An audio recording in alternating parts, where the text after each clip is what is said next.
This is a conventional tin of Zin. This is the largest Zin tin in the world. Today, we're diving into an unexpected global journey. Not of a person or a technology, but of a humble tobacco product from Sweden called snus. Originating in the 18th century, this small packet of tobacco has travelled the world, not just through commerce, but through cultural exchanges in military operations and sports arenas. But how did a traditional Swedish product turn into a worldwide phenomenon? From its roots in Swedish tradition to becoming a favourite among soldiers and world-class athletes, snus has crossed borders and defied expectations. In this video, we'll explore its beginnings, how joint military operations helped spread its use globally, the contrast between its reception in America versus Europe, and its controversial adoption by athletes. Plus, we'll take a look at how the tobacco industry has seized on this trend to make snus a global powerhouse.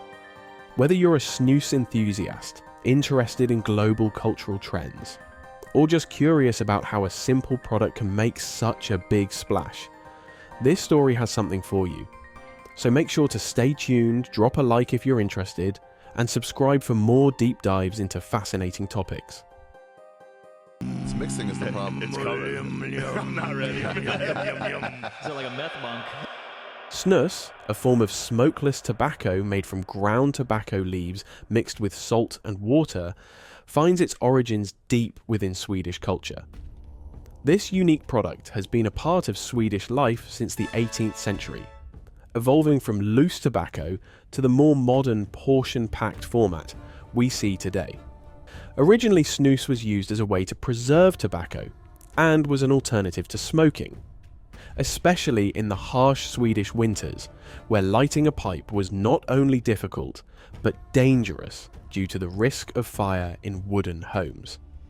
The popularity of snus grew significantly, and by the 19th century, it was firmly embedded in Swedish society. It wasn't just popular among civilians. Snus also became a staple among Swedish military personnel. The convenience of snus, which doesn't require lighting or significant preparation, made it an ideal choice for soldiers, especially during the cold and lengthy deployments. Swedish soldiers carried snus into battle and on missions abroad. As they interacted with Allied forces and local populations during joint operations and peacekeeping missions, the practice of using snus began to spread beyond Sweden's borders.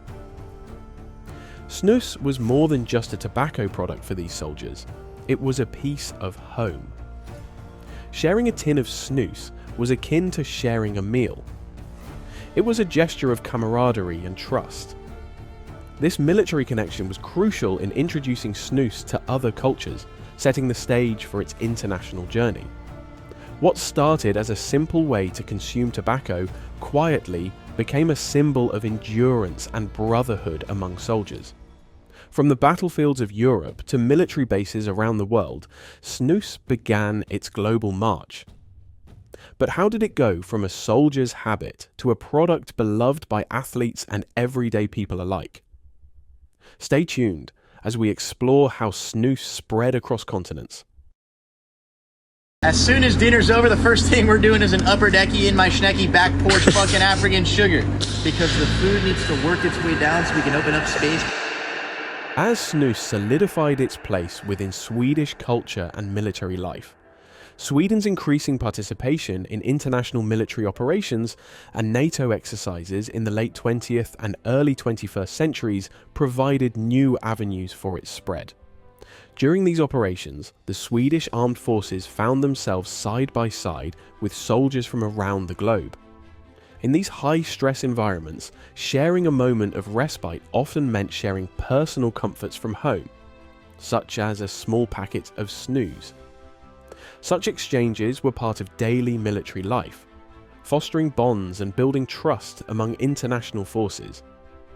This camaraderie helped propel snus beyond its Nordic roots, piquing curiosity and inviting trial among non-Swedish personnel. Curiosity about snus grew as soldiers returned home, bringing back stories and sometimes packets of this unique Swedish tobacco. It was a small taste of Sweden, shared under the intense conditions of military camaraderie, which helped snus leave a memorable impression.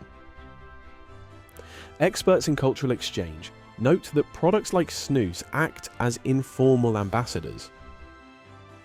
They are more than just commodities. They encapsulate a nation's traditions and ways of life, making them a subtle yet powerful tool for cultural diplomacy.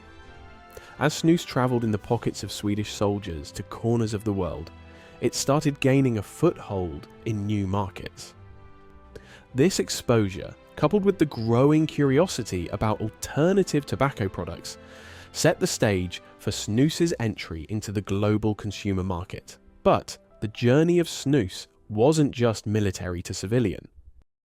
Holy fucking shit, is that a pheasant? Is that an eagle? Is that a falcon? Oh no, it's a little sugar glider coming straight to my lower deck. As snus made its journey across the Atlantic, it encountered a vastly different tobacco culture in the United States. Unlike Sweden, where snus had centuries of history, American consumers were more accustomed to cigarettes and chewing tobacco. The initial challenge was not just introducing a new product, but also educating consumers about a whole new way of using tobacco: smokeless, discreet, and spit-free. American tobacco companies observed the growing interest in healthier alternatives to smoking and recognized an opportunity. They launched their own versions of snus, adapted to local tastes and regulatory environments. Brands like Zyn led the way, offering snus in sleek, discreet packaging that appealed to American sensibilities. While European snus, like Velo and Siberia, often boasts a bold, straightforward approach with high nicotine content, American brands focused on smooth flavors and lower nicotine levels, catering to a broader, more health-conscious audience. Snus quickly found its niche among athletes and fitness enthusiasts who sought a smoke-free nicotine option that wouldn't impair their physical performance. Its discreet nature allowed them to enjoy a nicotine kick without breaking the flow of their activities. But also, prominent faces like Tucker Carlson or Joe Rogan vouch for it to maintain their high level of focus needed for working throughout the day. Health experts have mixed views. While it's widely recognized as less harmful than smoking, debates continue over its long-term health impacts. As snus continues to adapt and evolve within the American market, it challenges traditional tobacco use, redefining how nicotine is consumed. From Swedish fields to American cities, snus's journey reflects changing attitudes towards health and wellness. But as snus's popularity grows, so does the attention of the tobacco industry. When leaving the country, you have to ensure that you take just the essentials. You're fucking right.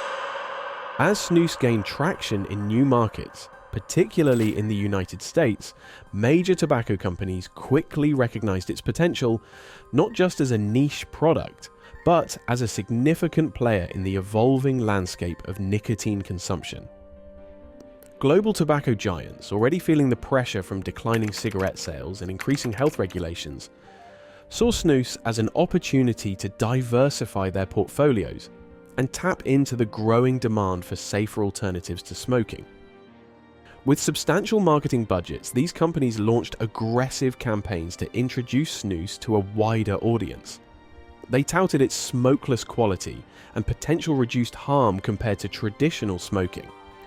Its discreet packaging and usage helped it integrate seamlessly into everyday life, from a quick break at work to a night out with friends. Market analysts have noted a significant shift in tobacco product sales, with snus and other smokeless options increasingly taking market share from traditional cigarettes and chewing tobacco. From classic tobacco flavors to mint, and even fruit variations, snus is evolving to meet the tastes of a diverse global market. Now, of course, we can't just talk good about snus. It still is nicotine, after all. However, the boost of energy it gives compared to its negatives makes it very easy to turn a blind eye towards potential risks. One thing is clear though, it successfully found its way into the pockets of many Americans and Europeans and will continue to do so. It's a great tool for being more efficient, calming your nerves, but if you decide to take snus, do it responsibly. See you soon.